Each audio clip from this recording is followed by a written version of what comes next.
It was past midnight. The silence in the house was so thick you could hear the hum of the refrigerator and the faint ticking of the old wall clock.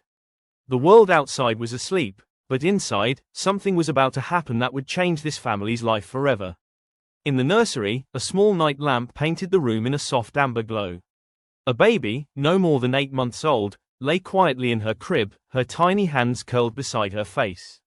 Her parents, exhausted after another long day, were asleep in the next room. Everything was peaceful, until the German Shepherd moved.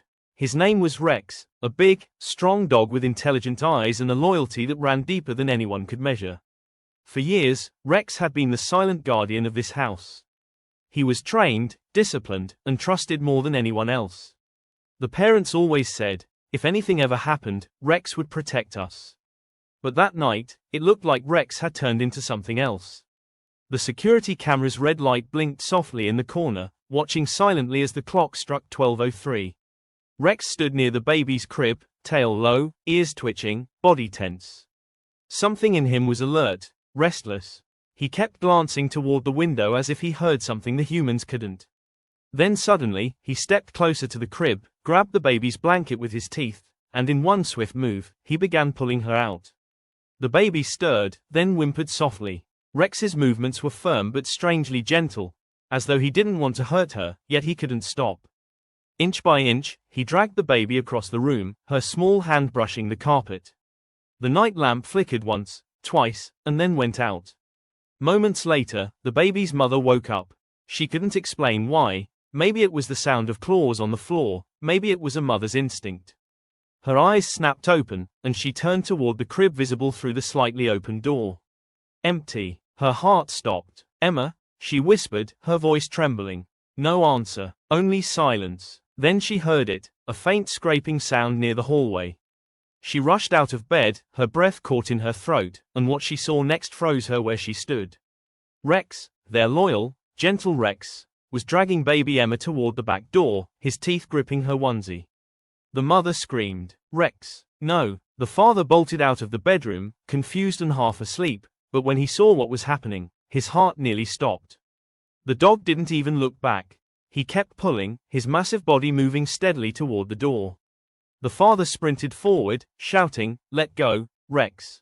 Let go of her!" But before he could reach him, Rex pushed the door open with his paw, something he'd done many times before during walks, and stepped out into the cold night, still holding the baby. The door slammed shut behind him. For a few seconds, there was silence, the kind that only comes when your mind can't process what your eyes have just seen. Then chaos exploded. The parents ran outside barefoot, shouting the baby's name, calling for Rex, crying, praying. The air was cold and heavy with fog. The moon was half hidden behind clouds, and the porch light barely reached the front yard. There was no sign of Rex. No sound of a bark. No cry of a baby. The mother dropped to her knees, her hands clutching her chest, gasping, "Oh my God, he took her, he took our baby." The father grabbed a flashlight and ran toward the woods behind the house. Every few steps he shouted, "Rex!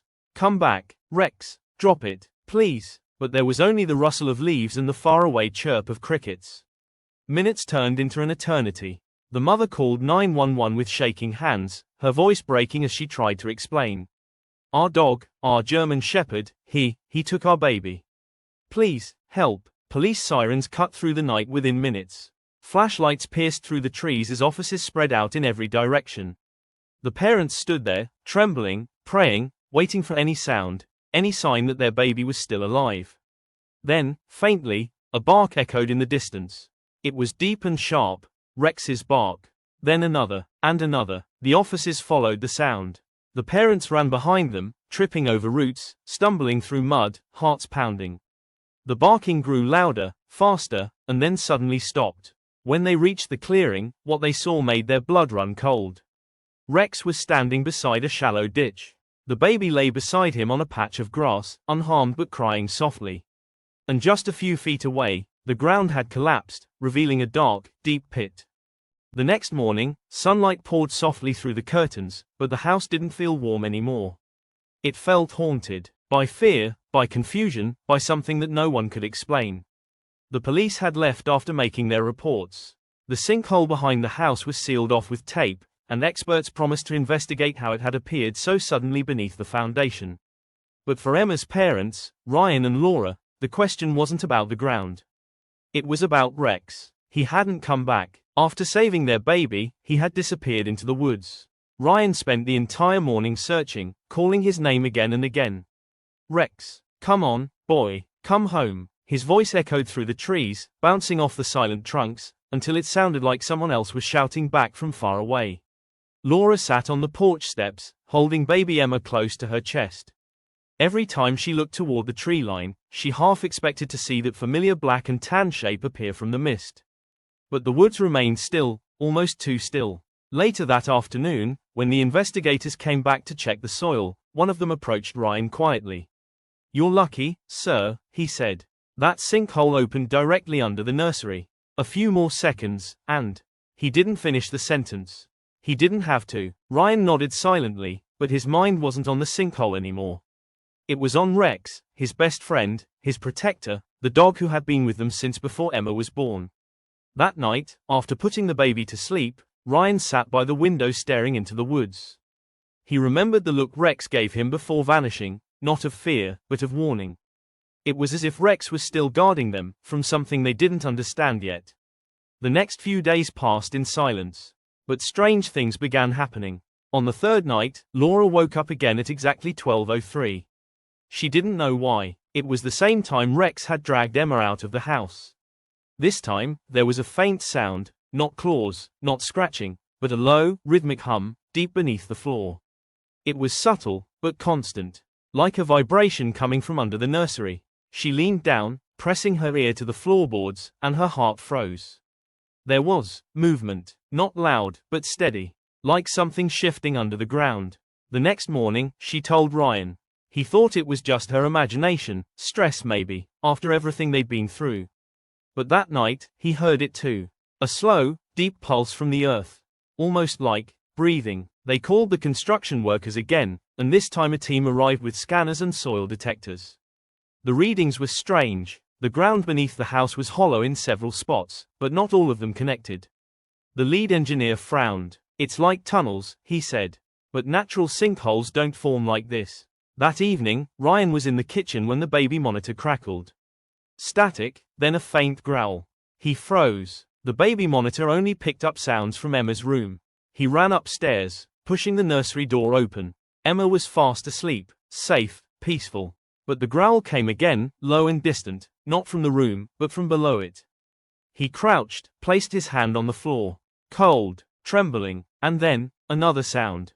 Footsteps. Not human, not light, slow, heavy steps echoing faintly under the floorboards. Ryan backed away slowly, heart racing. By morning, they had called animal control, thinking maybe a wild animal had gotten trapped under the foundation. The officers searched but found nothing. Only disturbed earth, and something else. A trail of paw prints. Large, deep, fresh, but they weren't Rex's. They were larger, as if belonging to something much heavier. That night, Laura refused to sleep in the house. They packed a few things and stayed at a neighbor's cabin. But even there, at 12:03, Emma woke up crying, eyes wide open, looking toward the window. Ryan rushed to her crib and followed her gaze. There, just beyond the tree line, a pair of glowing amber eyes stared back. For a moment, he thought it was Rex. But the shape was wrong, larger, thicker, darker. Then, without a sound, it turned and vanished into the woods. The next morning, Ryan went to the police again. They organized another search, not for the sinkhole this time, but for Rex. And in those woods, they found something that didn't make sense. Rex's collar, lying beside a dead deer. But there were no bite marks. No struggle. The deer's body looked untouched, except for one thing. Its eyes were wide open, staring in terror. The veterinarian who examined it whispered, "It looks like it died of fright." Laura broke down. "He's gone, Ryan. He's gone." But Ryan wasn't so sure. Rex had saved their daughter. He wouldn't turn wild, not like this. That evening, as the sun dipped behind the trees, Ryan walked back to the edge of the woods where Rex had disappeared days ago. He stood there, calling softly, "Rex, buddy, if you can hear me, please, come home." For a while, there was only silence. Then, from deep inside the forest, came a faint bark. Ryan's eyes widened. It was him. It had to be. He followed the sound, deeper and deeper, until the trees grew denser and the air colder. The barking stopped. He called again, "Rex." Then, in the shadows, something moved.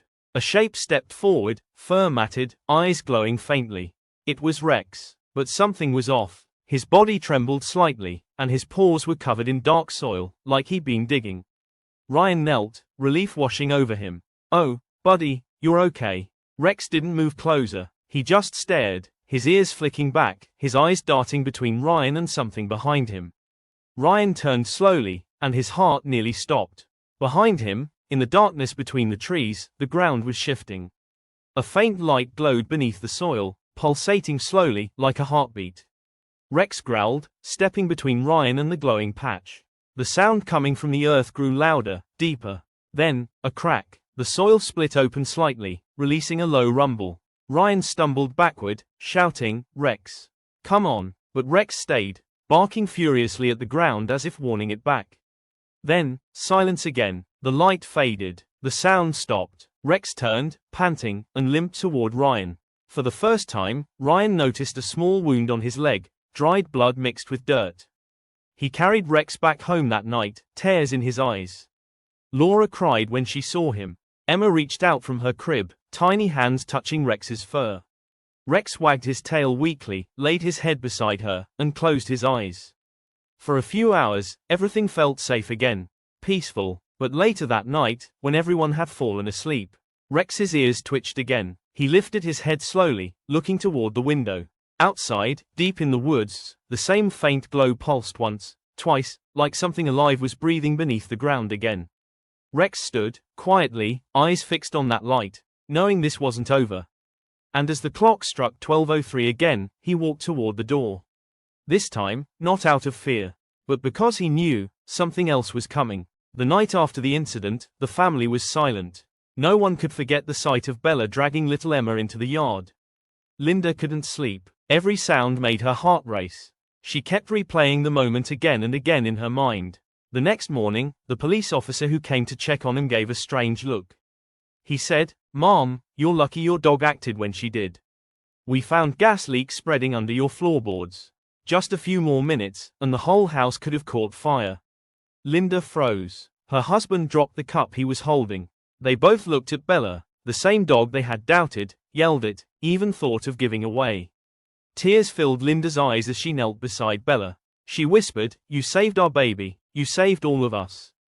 Bella wagged her tail gently, her eyes calm, as if she had known it all along.